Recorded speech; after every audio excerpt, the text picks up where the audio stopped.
نور الهلال أقبل تعال فالشوق طال والقلب سما نحو. asalaamaaleykum mbokk yi Xombol ñu ngi leen di nuyu bu baax a baax di am mbégte di ñëwaat ci seen émission gësëm nga xam ni kenn dootu leen ko présenté yéen a ngi koy topp bu baax a baax ñu ngi leen di jaajëfal internet yi ngeen jàkkaarloog Xombol TV Xombol benc ne ci tey nag ñu am invité de taille gis ngeen bi ñu génn gis ngeen ko premier adjoint au maire Demba Ngoye Soubi moo jaar semaine passée ginnaaw bi Abdoulaye Tine jaaree gis ngeen ñi fi jaar bari na Macoumba Fall jaar na fi Pape Faye président poste comité de santé jaar na fi ñu bari jaar na fi ñu yëngal leen bu baax a baax a baax waaye tey nag Mboup Pro moo fi jaar Mboup Pro suñu ko waxee am na coordonnateur ñu ko wax ko Moustapha Mboup moom la ñuy dalal tey nag ñu feggoo ko ak émission gësëm bi suñu jigéen suñu xarit Adja Coumba ñun ñëpp xam ngeen ko temps yi mooy toj télé bi ngeen koy suivi di ko topp dañ koy bàyyi ñu nuyoo ñu soog a ñëwaat ci waxtaan bi salaamaaleykum. maaleykum salaam Souleymane maa ngi lay nuyu bu baax a baax waaye di nuyu rek téléspectateurs yi nga xamante ni ñoo ñuy topp saa su ne ci Xombol TV Xombol benc ne di nuyu tamit mbokk yi internautes yi di leen jaajëfal bu baax a baax tey ñu am mbégte bokk ak yow plateau bi waaye am tamit mbégte ci invité bu mag bi nga xamante ni moom la nam muy Tafa Mboup Pro ñu ngi koy nuyu bu baax a baax. waaw merci beaucoup Adji Coumba léegi dañuy bàyyi suñu invité rek salaamaaleykum Moustapha.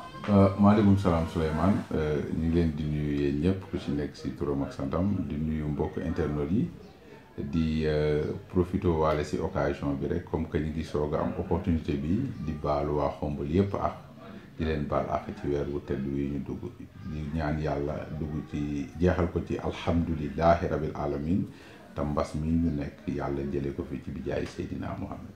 jërëjëf mais sëñ Moustapha ñu bëggoon xam kan mooy Moustapha Mboup parce que Moustapha Mboup ñi ñaa ngi koy dégg ñii xam nañ ko bu baax mais am na ñoo xam ne xamuñu la kan mooy Moustapha Mboup suñ ko bëggoon xam pour ñi nga xam ni ñoo ngi topp moment bi en direct ci émission bi nga wax yow yaay kan mooy Moustapha Mboup.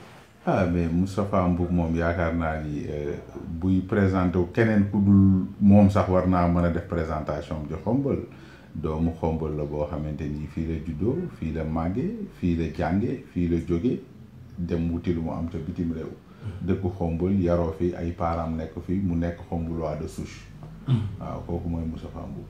mais Moustapha Mboup est-ce que loolu doy na internet yi dafa mel ni doy na parce que Moustapha Mboup am na ñu koy il faut nga wax ni kan mooy Moustapha Mboup parce que loolu jàng nañu ñëpp xam na ne fi nga juddoo yaroo fi waaw voilà nekk benn entrepreneur boo xamante ni day entreprendre pas mal de choses pour sa société et puis pour moom tamit kooku tamit mooy Moustapha Mboup mën naa la si dolli loolu.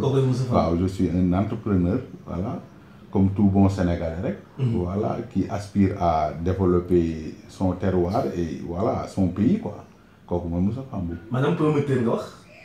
bon entrepreneur. ça veut tout dire waaw ëmb naa lu bari quoi. pourquoi nga choisir loolu ëmb lu bari loolu lu tax. waaw parce que bëgg laal fii laal fee est-ce que doon laal fii bàyyi ñeneen ñi laal fee pourquoi nga bëgg accaparer leen. waaw mais waxanuñu loolu bu ko defee askan yi mën a xam pourquoi nga accaparer leen. voilà loolu ñi ma xam nañ ni man sama domaine c'est dans le business. ok te kii di business di élargissement pour wut fu nekk quoi man loolu moo may inspiré ba lu ma gis bëgg ci dugg quoi. business waaw businessman je suis un businessman en quelque sorte. kon bu ngi tënk mën na wax ni Moustapha Mboup businessman. est un businessman waaw. loolu moom du ma ko bañ quoi. seen businessman lan moo gën a kawe ci businessman yi points yi gën a fëkku les points focaux maanaam yi nga xam ni moom ngay ëpp comme oto comme ay maanaam lan ngay ëpp looy business ci business bi parce que entrepreneur nga wax. li mu bari na te doo bàyyi dara. mais businessman bi lan nga gën a taxaw nga xam ni ku ñëw rek moom di ko fekk. ku ñëw di aussi si yow rek di nga fekk loolu lan la. waaw oto moom xam naa ni sama domaine la quoi. oto sa domaine. waaw parce que depuis que avant muy jógee Sénégal di dem Europe maa ngi doon nekk ci loolu. bi ma génnee tamit yàlla gën ma ci may ay xalaat ba bu may jógee Europe mënumaa jógee Europe te indiwuma ay oto yu may jaay. waaw oto kan la jàngal dugal ci oto yi parce que oto aussi. waaw mais vraiment dugal ko en fait. xanaa nekk ndaw boo xamante ni voilà après les études. da ngay laal fu nekk dans la vie pour vraiment bëgg réussir quoi. si kaw loolu ngay xamanteeg ñii di xamanteeg ñaa ba gis benn créneau boo xamante da ngay jàpp ni mën la yóbbu nga topp loolu moo tax man ma toppoon mbirum oto mais du woon oto rek sax mais oto moo ci gën a fës. mais ban parking nga bokk maanaam fan nga njëkkoon adhéré parce que njëkkoon nii rek oto ñëw rek jógee ci jaww ji rek waaye ci ne la oto maa ngi nii. am na foo jaar ba miin oto yi ba doo ko bàyyi. waaw question très très importante xam nga du parking mais da nga naan nan nga doon def bay rango. waaw maanaam bon man dama doon nekk démarcheur. ok waaw bon da ngay bëgg oto ma xam ni yow mii oto bii nga bëgg te am na parking sàngam. ok ma dem dégganteeg waa parking sàngam wax ak ñoom mais nag loolu pour nga def ko il faut nga am crédibilité. bu ma déggoog yow boo wax ak yow di nga mën a am ci man confiance jox ma oto ba mu présenté ko client ba jaay jël sama commission. ok man ci loolu laa doon dox ci oto ndax te dëgg-dëgg bi may nekk Sénégal amu woon njëg bu ma mën a amee parking wala may jënd di jaay ci loolu rek laa doon dox. ci loolu nga doon waaw ci loolu rek laa doon dégg benn oto. waaw dégg benn oto pas mal de parking yu bari nag Dakar dama xamante ak ñoom xaw naa miin Dakar xaw naa ko miin ci côté boobu ba fu oto nekk ci Sénégal rek fu oto nekkoon ci Dakar rek di jaay di jaay mën naa xam nan laay def ba mën koo jaay. mën nga la wax benn oto nga njëkk a jaay marque. bon man boo xam ne moo njëkk a taxaw say. maa ngi njëkk a jaay benn Mitsubishi Lancia boobu nag man maa ko moom 44 laa ko jaay fii laa jógee Xombol ànd ak gars yi ñu ñëw weekend boobu sax dawal bi dafa des Moustapha Diop sama benn xarit moo nekkoon chauffeur bi moo ci tane woon ci ñun. bi ma ñëwee Xombol déggante client bi nekk Mbour ñu dem Thiès pour fêter 44 bi mu woo ma ni impérativement il faut que mu indi oto bi Saly noonu la ñu takkee jóge Thiès maa ngi Moustapha Diop dem Saly yóbbu Mitsubishi Lancia bi jaay ko ci 1,6 million.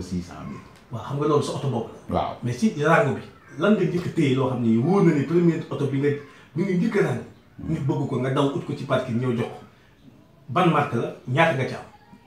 waaw loolu nag dafa bari quoi fi mu ne nii teg loxo ci loolu premier oto bi. premier oto bi nga parce que ñi ma ko bokkaloon ñoo bari mën naa cee lim soo gisee.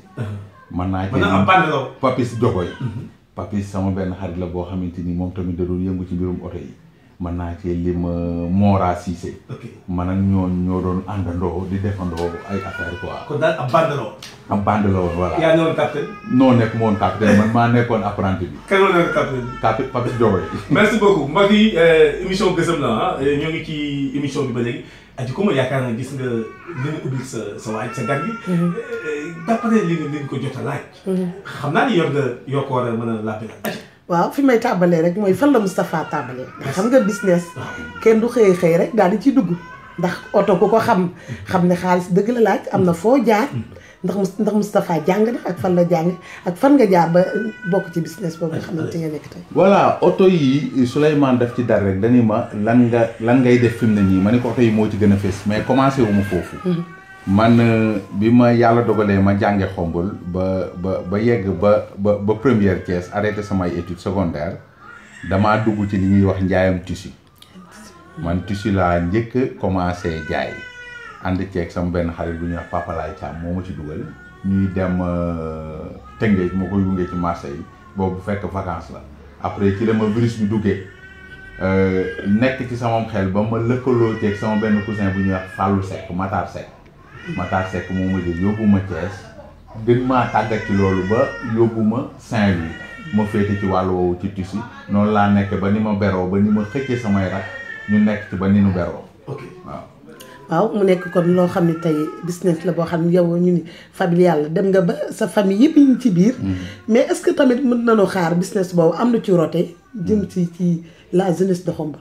ndax bu ñu déggee Moustapha rek Moustapha Mboup pro ñëpp dañuy daal di jàpp ci beneen côté. mais est-ce que business boobu jamono yi toll yaa ngi ciy jéem a raamal dara. lu jëm ci Xombol. waaw njeexital bi mooy. am naa ñoo xamante ni Xombol lañ dëkk te man maa tax ñu dugg ci njaayam piis.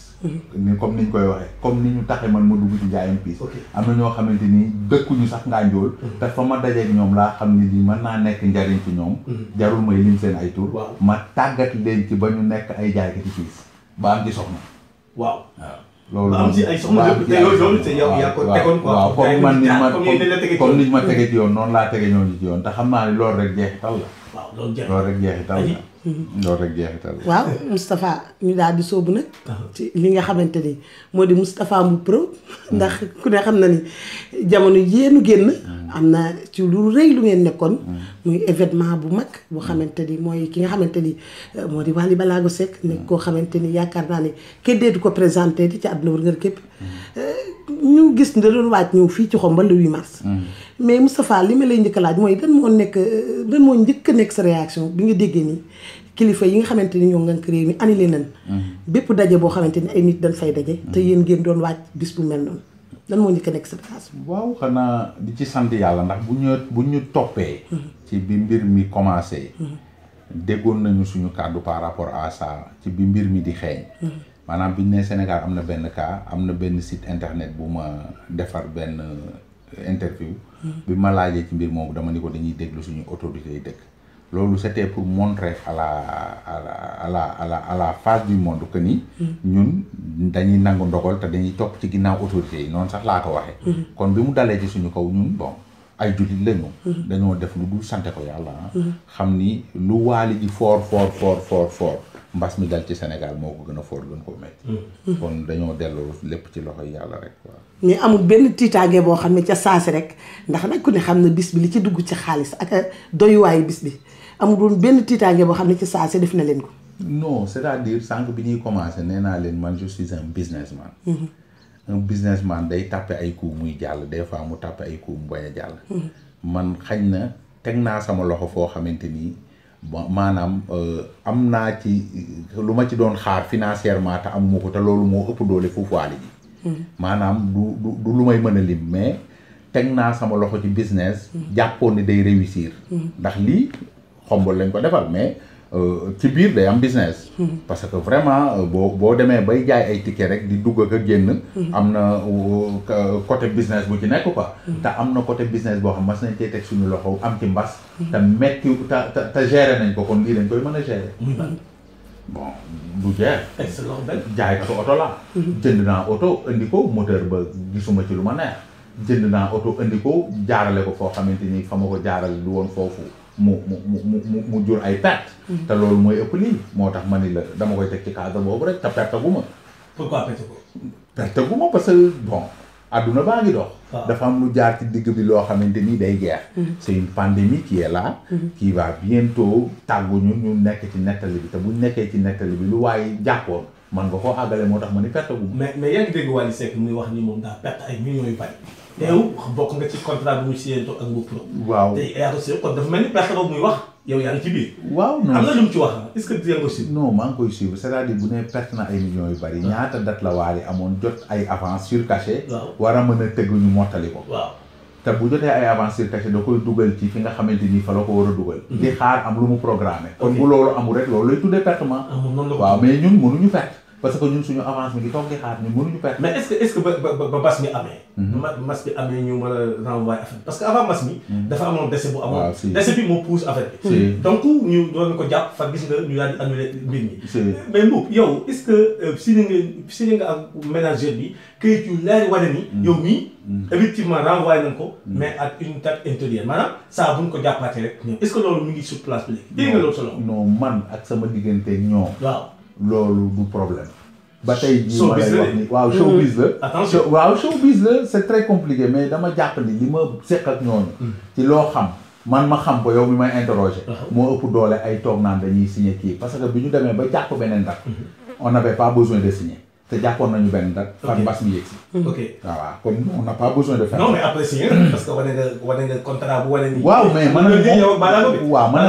ak Ballago on a un contrat signé en bonne et due forme boo xamante ni Ballago doit se produire à Xombol pour le 8 devait se produire à Xombol pour le 8 mars loola amul maa ngi téye ba tey contrat te ba tey honoré wul loola amul kon fi ne contrat moral bi ñu lié moo ëpp doole loolu parce que déggante bi mi ngi am saa su ne kon contrat moral bi yow moo la gënal moo ma gënal foofu quoi moo ma gënal parce que bis bu toll nii ak Sénégal fu mu toll am na loo xamante ni sax man defaat naa ko ca te waxuma ko nit te binduma ko fenn te xam naa ni lu ñuy respecté la. yëkkati war nga xaalis am naa lu ma ca defaat lu ma waxul kenn. lu bokk ak 3 millions lu bokkul ak la ma dugaloon. lu bokkul ak sama avance mu njëkk ba te waxuma ko kenn te xam naa ni loolu lu ñuy honoré la loolu Moustapha Mboup moo ko dugal wala yow téer yi. c'est-à-dire il faut tamit ñu xam. parce que Moustapha Mboup pro yow la ak téer yi yéen a bokkoon affaire. non mais Moustapha Mboup. ak téer yi Moustapha Mboup bu dugalee dafa mel ni téer yi ñoo dugal bu téer yi dugalee dafa mel ni Moustapha Mboup. yow noonu nga ko gisee. waaw man noonu laa ko gisee parce que lépp c'est pour sauver.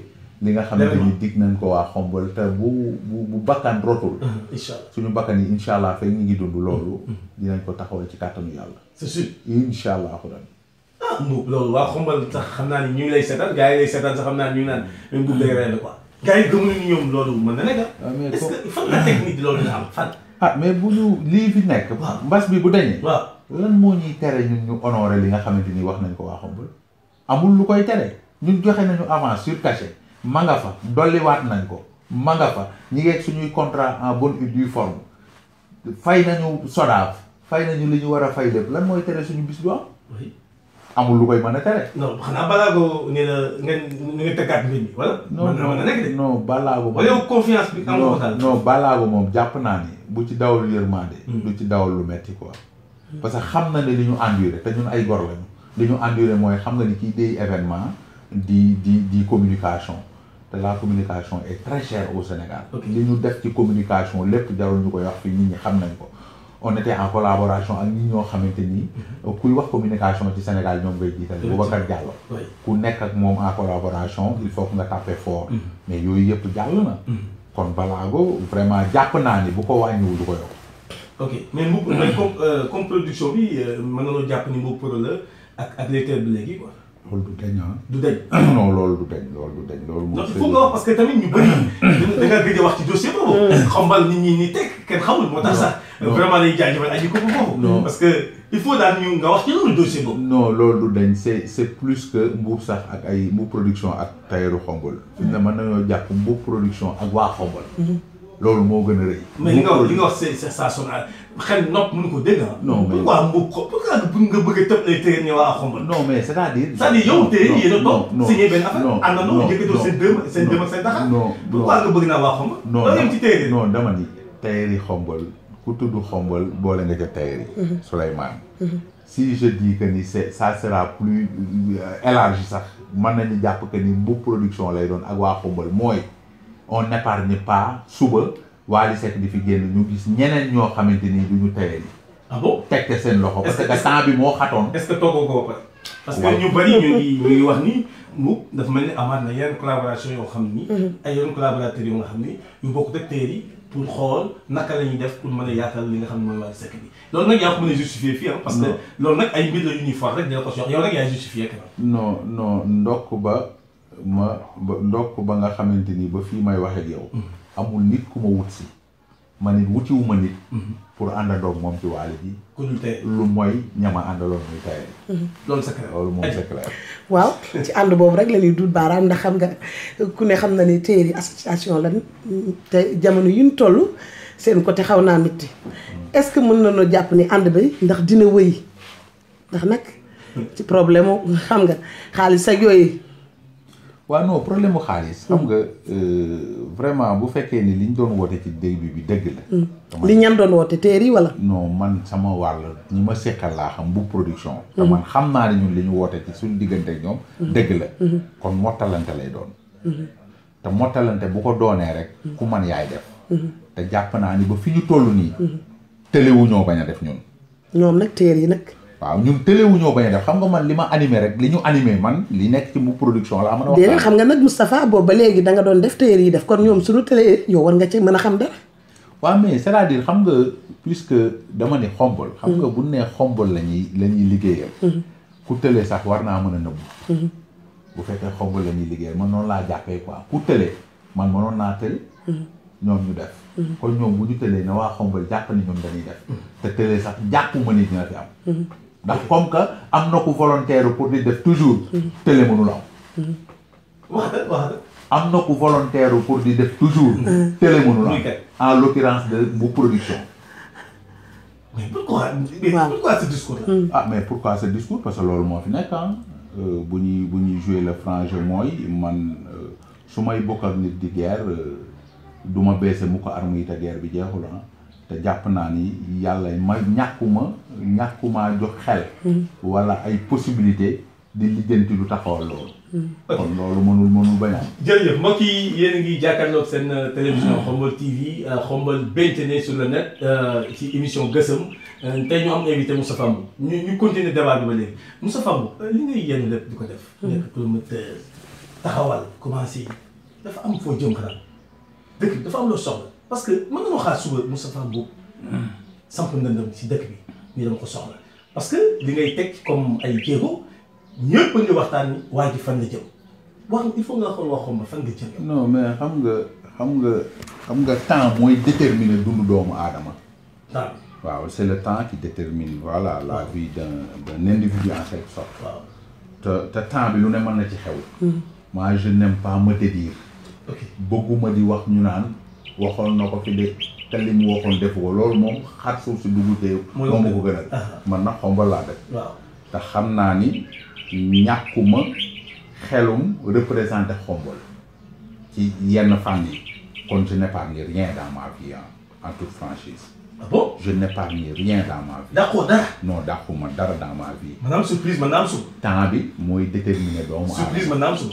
temps bi. dama surprise man naam suba Souleymane. non je veux que tu m'écoutes dama ne la. non dama ne ndax surprise mën naa. surprise comment non ça c'est. non maanaam Khombole moom ya Mboup Kanda. non les Khombolois ne seront pas surpris suñu gisee Moustapha Mboup doomu Dawpane Mboup. waaw dëkk Khombole màggee fi. di rakki Massène Mboup. di xaritu Max Ndiaye xaritu Lamine Gueye. di xaritu Kandé ak Mbaye Diop ak neng. waaw lii ngay non dañuy waxtaan non dama lay expliquer. dama lay wax que ni que loolu buñ ko déggee. man famille biologique bi ma bokk rek. soo ko xamee xam ni. la politique est dans mon sang. ok loolu moom du ma la ko wax. moi je suis le frère. man rakku Massène Mboup laa. waaw rakku Massène Mboup léegi. rakku Saasi Mboup laa. léegi. la politique est dans mon sang. mais rakku Saasi Mboup rek. voilà loolu mooy. c'est-à-dire c'est une présentation. que ni ku dégg par exemple Souleymane Ba tey bu la nit ñi gisoon nga yorub équipe di ko entraîner du leen bett da naan ah doomi race. aywa nan nga ko jàpp. non dañuy waxtaan. mais est-ce que le race man soo ko jàngee di nga ko mën. da nga ko jàngee boo ko palaabee. waaw non ñun. damay laaj. non là où je vis. sama kër ga ma dëkk. waaw fa nga xamante ni fa laa màggee yaroo fa. waaw loolu la ñuy dund au jour le jour. mais dund ko taxul nga mën ko. waaw mais non. si kon nañu jéem rek. ñaata nit ñoo dëkk seen kër te mënuñu politique. kon nañu jéem rek yow mënoo politique parce que wane góor dara lu wane nii. waaw non c'est que jéego yi ngay teg. moo jaaxal nit moo tax dañuy booy fu mu jëm. c'est-à-dire je n'aime même pas entrer dans ce débat parce que su ma duggee ci débat bu day mel ni les jéego. les pas que je mène à Khombole. les efforts que je mène pour les Khombolois. c'est typiquement politique te c'est pas ça. da nga ma laaj ma ni la je n'épargne pas de demain ñu dégg ma ci lu mel noonu. non pas candidat. Pourquoi candidat? Pourquoi être candidat? Candidat, moi, lol, ça fait pas partie de mon rêve. Être candidat. Moi, j'ai déjà choisi mon candidat. Kan mooy sa candidat? Kan laa déglu rek boo ma laajee léegi sama candidat. waaw Moustapha Mboup dina la wax kan la teg bëtam. Kan mooy sa candidat? Man. waaw Khombole gaa. waaw Lamine Gueye laa teg sama bët pour mu nekk sama candidat. Lamine Gueye nekkul candidat. kon mooy man. kon yéen candidat la. kon mooy man non c'est-à-dire bon. déclaration non c'est-à-dire oui ma Lamine Gueye est très bien entouré xam nga. moi non dañuy waxtaan non dañuy waxtaan ndax moom candidat loolu de parce que nee nga mooy sa candidat. non dañuy waxtaan dama ne la bu jotee dama ne la bu ma demee bay déclarer sama candidat. sama candidat. Lamine Gueye laay déclarer mu nekk sama candidat. mais déclarer candidature moo jotagul. il y a d'autres choses qui sont beaucoup plus importantes ci dëkk bi que di ay déclarer ay candidat. Lamine Gueye candidat la. man da nga maa laaj sama. mais yaa ko waxaat. waaw jeex na. sëñ Moon ñaa wax na ko. non si sorteem nga waxaat ko tey. non mais te attention. yéen ñiy wax ñëpp yéen a waa ji yéen ay dénk ngeen yéen ay añandoo yéen ay reerandoo donc kon naar bu ndaw lu mu wax rek ci xayma ba la ko déggee. te yéen naar yu ndaw yaa ngi génn ba benn naar bu ndaw bu tudd sëñ Moon ñaa génn. benn naar bu ndaw tey Mboup Moustapha Mboup mi wax na non man du ma naar bu ndaw ñun ñëpp ay naar lañ bul jàppee ay naar bu ndaw ak naar bu mag on n'a pas ñun amuñu boobu problème quoi ñun lu ñuy def xañ na même buñ ko concerté wul yow boo ko waxee da ngay indi ay arguments yoo xamante ni day valable pour nga convaincre nit ñi man fi ma taxaw ni mën na nekk samay argument personnel moom mën na taxawal ko teg ko ci penc bi pour convaincre nit ñi ñu adapté ci loolu moo gën. kon daal candidat la. mais pourquoi non mais non attends Moustapha Mboup ñun dañuy gësam gis nga fi ñu la tàmbalee. si yow la ñu tàmbalee di gësam mais foofu faaw mu ñu ko bàyyi mu dem gësam la. fekk dafa mel ni am na question boo bëgg a dóor foofu ay. waaw parce que am mbégte bu baax a baax ànd ak yéen ci Xombal TV Xombal biñ ci ne tey nekk seen invité bi di Moustapha Mboup mais Souleymane damay génn foofu ndax xam nga dama gis Tafa am benn geste bu mu def. muy koroog bi mbas mi ñëwee. dinu som bu takku. jox ko li nga xamante ni mooy population Xombal ci xeex mbas mi. est-ce que foofu mën nañ jàpp ni Moustapha Mboup moo ko joxe wala Mboup production wala coproduction ba moo ko joxe. question la. waaw bon loolu moom xam nga loolu da ngay wax fi mu commencé mooy. ki nga xamante ni moo ci jiitu Xombal gépp. mooy kan. nekk nit koo xamante ni lu waa Xombal woote daanaka bu ci jiituwul tamit dina lañ ci fekk. loolu moo ñu animé. ba ñun ñu fekk si ko ci muy Lamine Gueye. xam nga quand on a parlé de vouloir sensibiliser Xombal. Lamine dafa dawee fële. ñëw indi la mu yor lépp teg ko ci taabal ji. associé ci ñam ci war a associé ñëpp. lu mel noonu nag boo ko fekkee ci dëkk. am lu la yàlla dimbalee. boo ci wanewul sa bopp échec lay doon. est-ce que loolu est-ce que pas boobu bu ko keneen defoon ku dul Lamine ndax yow di nga ñëw def lu mel noonu. wala li ko Lamine def moo tax nga ñëw def non bu ko keneen defoon ku dul Lamine dama koy def. bu ko keneen defoon ku dul Lamine. ma yëg ko comme ni ma ko yëgee. dama koy def parce que def naa loo xamante ni xañ na. dama ko def rek parce que dafa war. loolu mooy àdduna man noonu laa ko jàpp parce que j'aspire à être un bon citoyen. loolu la rek. waaw léegi ndax yow kase la wala waa Mboup Pro wala. non man fi mu ne man lu ma def. ci turu Mboup production laa koy defal.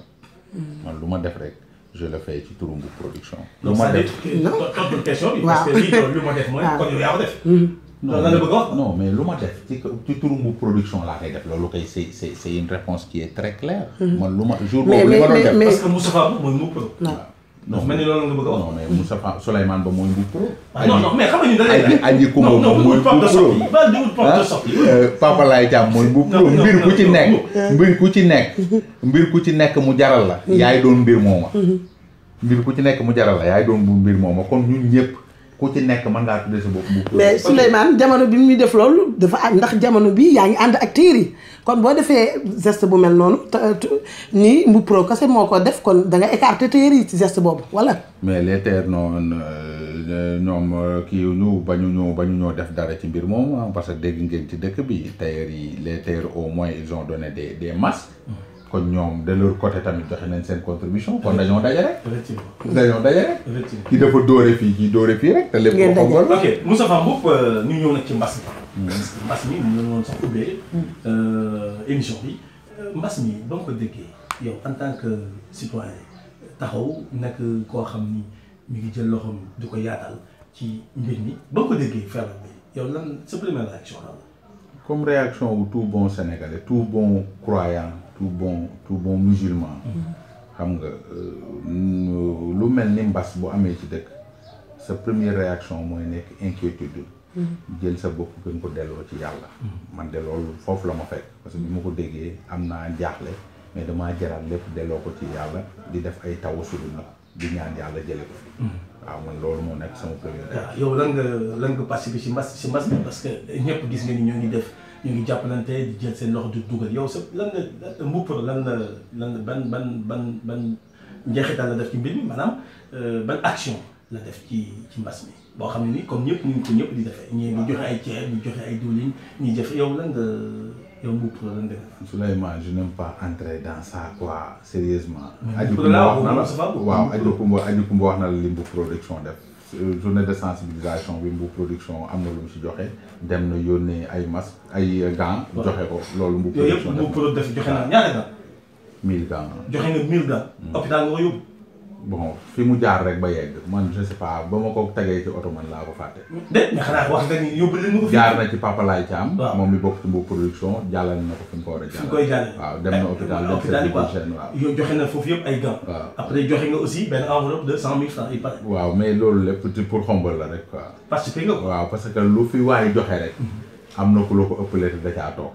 waaw loolu kon loolu jarul glorifié wu quoi man je ne sais. lan ngay wax ak askan wi ci feebar bi pour ñu maytu ko yan kàddu nga leen jox ci. bon xanaa parce que émission bi moom fi ne mi ngi ci njëriñ cat la fi ne. waaw mais xanaa di ku si nekk rek nekk sa médecin wu bopp ci xel jël ay mesures barrières comme que gis ngeen ni mu demee dafa mel ni bu ñu amee dégg-dégg fi mu ne nii mbir mi fi mu toll ku ci nekk rek yaa ko mën a taxawul sa bopp ba nga xamante ni du law ku ci nekk bu jàppee ni rek su ma defee lu ma warul def mën naa lor aw askan yaakaar naa ni yàlla mën na ci def sutura quoi waaw ñun daal mesure barrière yi la ñuy wax que puisque la maladie est très bien réelle elle est encore là yàlla dogal ba ñun ñi dëkk bi ñu dëkk duggugu fi Xombol nañuy gën a jaayante rek ba du fi yegsi te yàlla nañu ko yàlla defal. ak Tapha tamit bëggoon naa xam ay projet après Wally bi maanaam tey bu mbas mi jeexoon ba nu génn ci projet boobu ndax Tapha am na feneen fu muy teg bëtam. waaw mais man waaw loolu tamit question boo xamante ni la vraiment ça va la réponse va plaire à la jeunesse xomboloise parce que vraiment ñun bu Wally jeexee ñi ngi démarché Dip pour faire plaisir à la jeunesse xomboloise Dip Tundu Gis waaw le rappeur moom la ñu bëgg a may jeunesse bi quoi waaw ñi ngi koy démarché nag waaw bu Wally bi jeexee rek dañoo bëgg beneen événement bu ñu fiy toog ñu def nekk un événement destiné à la jeunesse xomboloise te Dip lay doon incha allah rabbi. ok merci beaucoup Adji ñu bàyyi ko mu def kàddu gu mu jëm parce que émission waaw di ko laaj rek di wax rek Moustapha lan lay wax jeunesse xombal ndax ku xool fi mu wax ni fa la tàmbalee ba fi mu gën tey soo doon wax tey sa jeunesse lan nga leen di wax. benn message nga leen di jàllale. mais xanaa gëm sa bopp rek wóolu yàlla am kilifa surtout parce que man si j'ai un conseil à donner à la jeunesse moom mooy surtout am kilifa.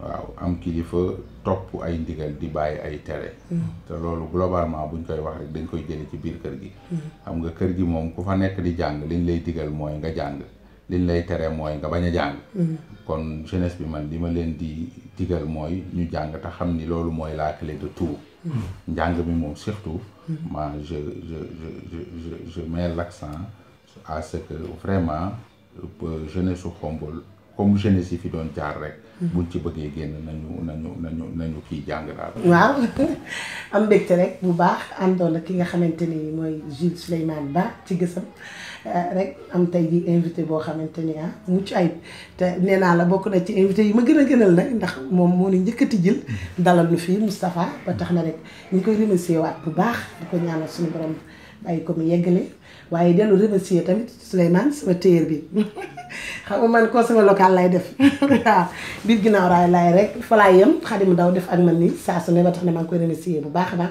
remercier képp koo xamante ni yaa ngi doon suivre Xombal TV ak Xombal Bénthiné waaye dellu sargal baax a baax mbokk internet yi di leen ziar ci weer bu tedd bi di leen jox rendez-vous rek fii ak fan. jërëjëf mbokk yi loolu moo nekkoon seen émission Gësëm gis ngeen Adji Coumba ni mu daanale ba présenté téyeram waaye j'espère que téyer bi aussi war nga yaatal sa ciseau su ko defee ngay mën a def 3 ñaari salopette ak benn marinière am na solo parce que sunu caméraman bi Papa Diaw moo nekk ci caméra bi Moustapha bu moo ne woon invité de taille bi dégg ngeen wax question réponse yi mbokk yi seen doom seen xarit Jules Souleymane ngeen jàkkaar lool Xombal TV Xombal Bénthiné jaa ngeen jëf incha allah si beneen numéro jaa ngeen